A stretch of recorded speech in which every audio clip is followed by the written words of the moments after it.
Yo, what's up guys, and welcome to this quick video about e-collars. Today we're going to discuss if e-collars are good or bad, if they should be banned, like what is the benefit of a ban, what is the benefit of the e-collar, right? And yeah, I would say let's just dive right into it. The first thing first, right? What is the e-collar? The e-collar basically is just a tool, right? A tool that you use in training to apply negative reinforcement or punishment to the dog, right? So now there's people, and let's start with that maybe first, who will say you should ban all tools in dog training, right? So, and this is a statement that can only come from three types of people. The first type is uneducated, the second type is naive, and the third type is stupid, right?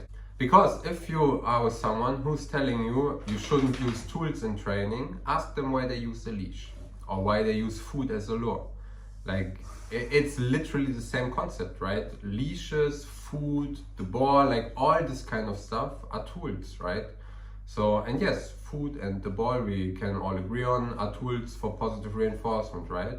Nevertheless, they are tools. So what is the leash? The leash is also just a tool that you use to apply negative reinforcement, to make the dog basically do what you want, right? Because if you would be like truly force-free, the dog wouldn't be on a leash and the dog would just do whatever you want, because the dog has this super high desire always to engage with you, right? Which is bullshit. Like, that's why leashes exist, right? So, and in the end, leashes are also just a tool. The same way the e-collar is a tool. So now, why is it that especially the e-collar and the prong collar are always targeted like for these bans, right?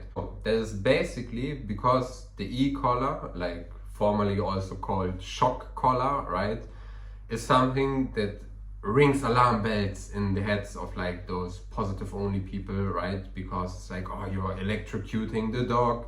And the same with the prong collar, right? It looks scary with the spikes and everything, right? And you're like, oh shit. At the same time, the same people who will tell you that the prong collar or the e-collar is bad are using halties, like gentle leaders, right? And if you know what a gentle leader is, that thing is not so gentle to the dog, right? So it's literally where you have something around the mouth / nose, like around the muzzle of the dog, where you apply pressure, which is really, really unpleasant for the dog, right? It's an aversive. So, but nevertheless, these types of tools are not getting targeted because of the name, right? It's like the gentle leader versus the shock collar and the prong collar, right? So yeah, basically the people who will tell you to ban e-collars and prong collars are the same people who are advocating for their gentle leader, right? Who will still use a leash in training, which is nothing else than a tool, right? So, and for some dogs, just working with a slip leash or a flat collar and a leash is simply not enough, right? And there's use cases for all these tools. Let's talk about the use cases of the e-collar, right? Because you know I'm a huge fan of the e-collar, and even in the countries where the e-collar is banned, you can still use vibration collars legally. I'm of course not advising you to break your law and start using an e-collar. That is something that you have to decide yourself if you want to break your local laws. Anyways, so what is the e-collar / vibration collar good for, right? The reason why I prefer to use the e-collar over any other tool is because it's the only tool that you can use where you can reach your dog when the dog is off leash, right? So, which is also like the main thing that we use it for in pet training, is a recall, right? And it's not that you are electrocuting the dog, right? So this is also something that you have to understand, again, like, because this stuff comes from like very uneducated people. And one of my mentors always uses the analogy with a hammer, right? You can use the hammer to smash a window, and you can also use the hammer to build a house, right? But if you never learned how to use the hammer to build something, you only know how to destroy something with it, right?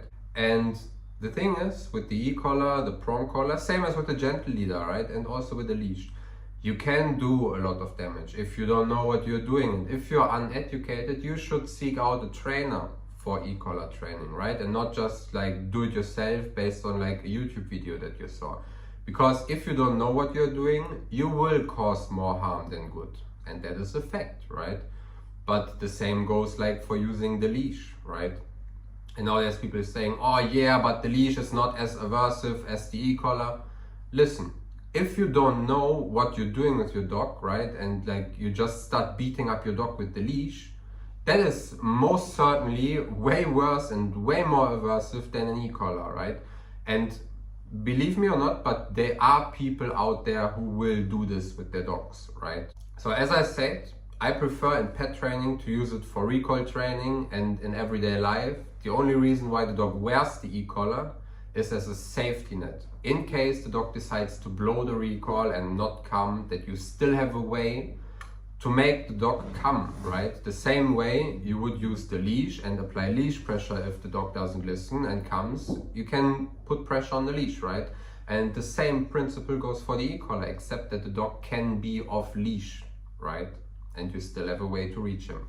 That doesn't mean that you're always using the e-collar to make the dog come, right? Because again, it's not the goal in training that you use these tools forever for every command and the dog only complies because he's getting electrocuted, right? Like the goal is to teach the dog that we don't have to use the e-collar all the time.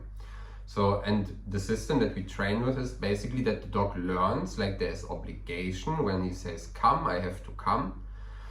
And this way, like the recall is built without relying on the e-collar all the time. And the e-collar is basically just a safety net, right? So of course, there's also other ways to use the e-collar, right? Like in actual training, there's like multiple ways you can utilize it. You can use it as a negative reinforcer on lower levels. You can use it as a punishment on higher levels, right? Which is also something that I really like because it's very versatile and in my opinion, it's a very modern tool like for training dogs. But yeah, if you're not educated on the topic, again, seek out the trainer. Don't do that stuff yourself, because if you don't know what you're doing, you will cause more harm than good.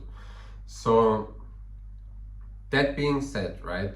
So the people who are just telling you you should ban all tools, don't train with tools, they are just uneducated. They don't even know what they're talking about, because the leash that they are using is a tool as well. Their stupid gentle leader is a tool as well, right?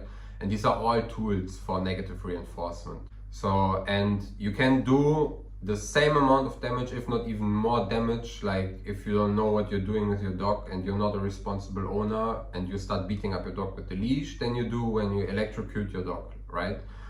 So, and now I said electrocuting because it's the same way I said, like uneducated people, right? For them it's just electrocuting and the only thing they know is going full power and making the dog cry all the time, right? So which is not the point of the e-collar, right? The e-collar is, again, just an extension of your arm to reach dog at a distance when the dog is off leash. Because if the dog is off leash and the dog is not wearing an e-collar, and then the dog decides to go after a rabbit or something, there's nothing you can do to stop the dog, right? Because in that moment, the rabbit is way more important and way more rewarding for the dog than your cheese, your liver treats, or whatever kind of treats you're feeding to your dog, right? And the dog will not care and will not come, right? Especially if he's trained positive only and the dog doesn't know any obligation. He knows like, oh, okay, whatever I do, there's no consequences. And after I come back, I get a piece of cheese. So basically the dog is more or less incentivized to chase the rabbit because he knows like there's no consequences, I can do whatever I want, and once I'm done chasing the rabbit, I will come back, I will get my treat for coming back, right? So, and you cannot stop the dog without the e-collar. That's why you will never or barely see a force-free trained dog off leash, right? Because these dogs, they have no impulse control, they are unreliable. As soon as there's like external motivation for the dog, that is where the desire is higher to go after that external motivation versus going for your treats. And yeah, if you know what you are doing with the e-collar may appear to some force-free trainer like a magic trick, right? Because you put the e-collar on the dog and the dog understands, because if you use it right, it's just another form of communication, right? You're just communicating with your dog at a distance. Let's talk about if the e-collar should be banned everywhere or not. In my opinion, and you probably know that opinion already, the e-collar shouldn't be banned. Because if you ban the e-collar, you are basically limiting a trainer's pool of tools, right? Like they have less tools available. Some may revert to like old-fashioned training styles and apply way harder punishment than a stim on the e-collar. Some may just like go into positive only, what you all want, right? But then there's like dogs that are not getting fixed, right? You cannot fix certain types of behavior issues like fear aggression, fear avoidance, handler aggression, resource guarding, all this kind of stuff you cannot fix with positive only, right? And most trainers know that. And if you go to a positive only trainer with a fear aggressive dog or with a handler aggressive dog or with a resource guarding dog, they will not fix this, right? They will just make the situation worse at best. So, and then tell you like, oh yeah, the dog is not fixable, you should put him down. Because imagine what happens, like, and we are now taking that scenario with a handler aggressive dog. The dog, every time you put pressure on the leash, the dog turns around and tries to bite you, right? Now, what most positive only trainers will do is like the moment the dog stops showing the aggression, they will reward that with a cookie, right? But there's no consequence for the aggression. So what the dog learns is I can be aggressive, and if I'm aggressive, I get a cookie. So you're going to make that issue way worse, right? With just using positive only training. The dog needs to understand there's a consequence, right? So, and if the dog tries to bite me, you can believe that the consequences for that are going to be severe enough that the dog is never going to try to bite me a second time again, right? So, and it doesn't matter if the dog wears an e-collar for that, if I have to use my hands, if I use a prong collar, the dog will learn that there is aversive consequences for putting your teeth on me. And then if the dog in the next scenario, when I'm then the next time putting pressure on the leash and the dog stays calm, then I reward that behavior, right? With a treat, the ball or whatsoever, whatever the dog finds rewarding, right? So yeah, but as I say, basically all you do by banning tools is limiting the ability of trainers to fix certain types of dogs, whether it be the e-collar, the prong collar or whatsoever, right? And yes, you can, most behaviors you can train without an e-collar, but on the other hand, it's way harder, the process is much longer, and you're just making it more hard for the dog because the dog is limited in his ability to live life to the fullest, right? So, and there are dogs that you can fix with an e-collar or prong collar within like a week or two, and without, it would take maybe a year, right? Because it's a way longer process then. Let's take, for example, eating stuff from the ground, right? Because that is also something that we worked on with Nami during her board and train. If you're going to teach that without an e-collar, it's going to take you so long, right? With an e-collar, you can basically just let the dog walk around off leash. The moment the dog eats something, you're going to apply punishment. The next time the dog is not going to eat it, right? Because the dog understands, okay, every time I eat cat food, I'm going to get 10 euros. But every time I eat cat food, I also have to pay him 20 euros. So it's not worth it, right? So, and this is how the dogs learn this very fast, and this is just one of the many examples where an e-collar can speed up the process enormously. So yeah, and on top of that, if you ban the tools, many of the people who use the tools for sport training, they will just start to try and hide their tools, right? If you go to Germany, the country where I'm originally from, where e-collars, prong collars and all that kind of stuff is banned, right? Like, you will see many of the sports trainers still using e-collars in training, but they're gonna use that on the club field or inside when they're training. And then when they make their social media videos or whatever, they say like, oh yeah, we don't need that kind of tools, right? And they don't show it in public. When they walk the dog in public, the dog is not wearing an e-collar. And what this also leads to, again, as I said, like people hide their tools, right? There's like, for example, and I'm gonna put a picture here, hidden prong collars, right? So then the dog wears a hidden prong collar and he's still wearing the prong collar, but it's not visible, so no one's gonna cry about it, right? So in other countries, it's maybe just not enforced, right? Like you can walk past the police with an e-collar and nobody cares as long as the dog doesn't look miserable, right? So yeah, in my opinion, e-collars shouldn't be banned. E-collars are a very good tool for training your dog, especially off leash, right? Because as I said, like there is no other way to reach your dog off leash the same way as with an E or vibration collar. You can't. Like yes, if the dog does an undesirable behavior, you can mark and say no, and then you can go and correct the dog, right? But all this stuff takes a lot of time. With the e-collar, it's instant. I can go no and correct the dog, right? In training, I can use it on low levels as negative reinforcement, and I can use it the same way as I use a leash, right? So, and if you understand that an e-collar is way more than just electrocuting the dog, you will also understand why it makes no sense to ban this, right? And what I would prefer is that you have people getting more educated about this topic, right? Instead of just saying, we should ban shock collars, right? Because they are aversive, but at the same time, they don't even understand what the collar is good for, right? And all the use cases, because again, like they just know how to destroy stuff with a hammer. They don't know how to build stuff with a hammer. And of course, like, but does that mean you should ban the hammer, right? So, or the same what I said with the leashes. Just because someone is beating up the dog with the leash, but does that mean we should ban leashes because they can be used to cause harm to the dog? And the answer, obviously, is no, right? It's just that we need education, that those people need education, that you're not supposed to beat your dog with the leash, right? The same way you're not supposed to electrocute your dog with the e-collar for everything. And yes, like for certain breeds, you don't need an e-collar necessarily, right? There's breeds like the Border Collie that I always take as an example, who are very handler dependent, who are very sensitive. And these types of dogs, you can train without an e-collar, which is also the reason why these dogs become so popular, especially here across Europe, because you don't need any tools to train them, right? But if you have a strong independent dog, take Marley for example, right? Male German Shepherd Staffy mix. Very independent, very strong, even pushes through the highest levels on the collar if he wants to go after something, right? And the only thing that makes him stop is the training that he receives, right? Because he understands the e-collar is not meant to be punishment, the e-collar is meant to be communication.